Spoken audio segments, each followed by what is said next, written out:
Joe Goldberg resurfaces under a new identity in a quiet coastal town, believing anonymity will finally bring him peace. But peace slips through his fingers like sand the moment he meets Elise, a reserved bookstore owner who reminds him of innocence he lost long ago. He tells himself he's changed, yet his fascination grows with every word she speaks.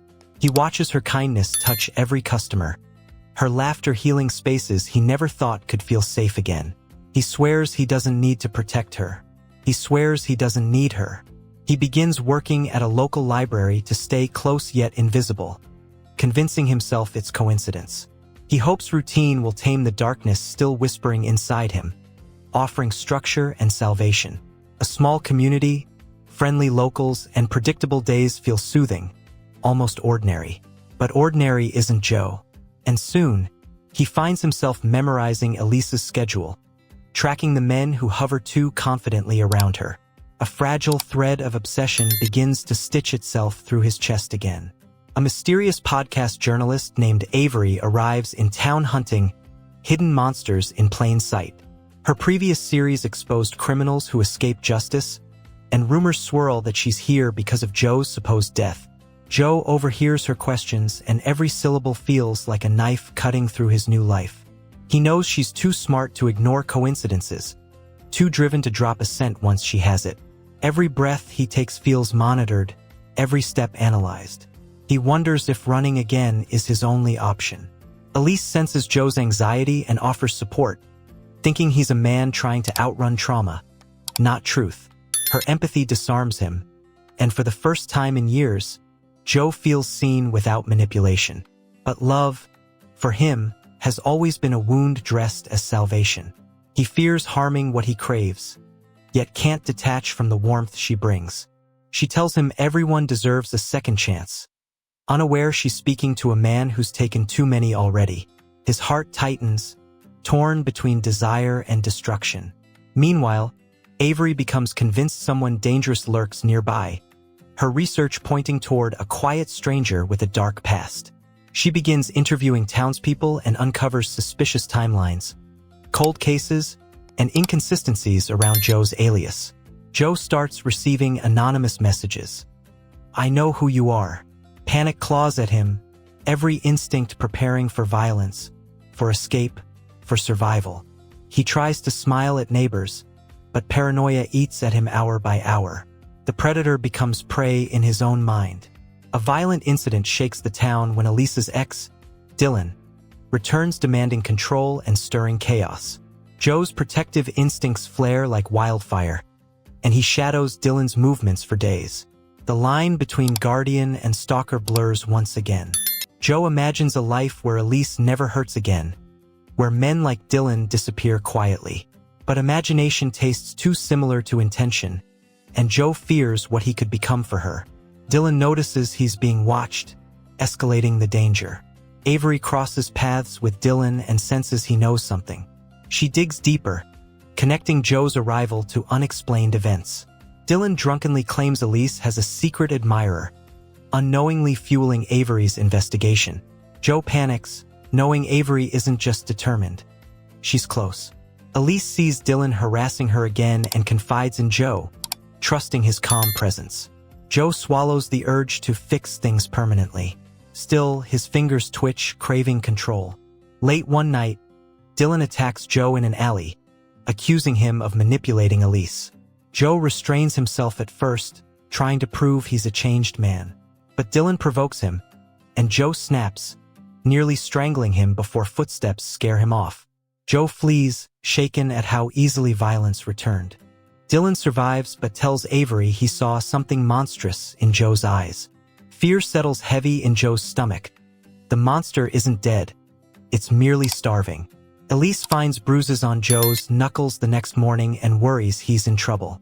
Joe lies, saying he fell during a run, and she gently cleans his wounds.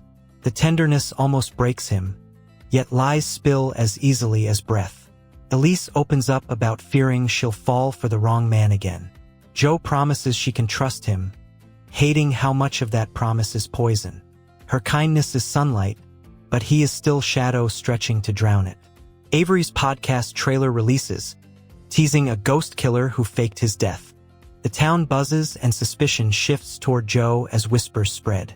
He contemplates disappearing in the night, but leaving Elise feels like abandoning his first chance at real love. He debates surrender, justice versus freedom. His nightmares return, filled with faces he once loved and lost to his compulsion. He scrubs his hands as if guilt stains skin deeper than blood ever did. Elise begins noticing inconsistencies in Joe's past and questions gently, trying to understand him. Joe locks up emotionally, terrified honesty will destroy the fragile peace he's clinging to. She assures him she doesn't judge scars, visible or hidden, but he knows some scars hide knives. Her intuition sharpens, and she senses he's not just hurt, he's haunted. She lets him be, hoping time unlocks truth.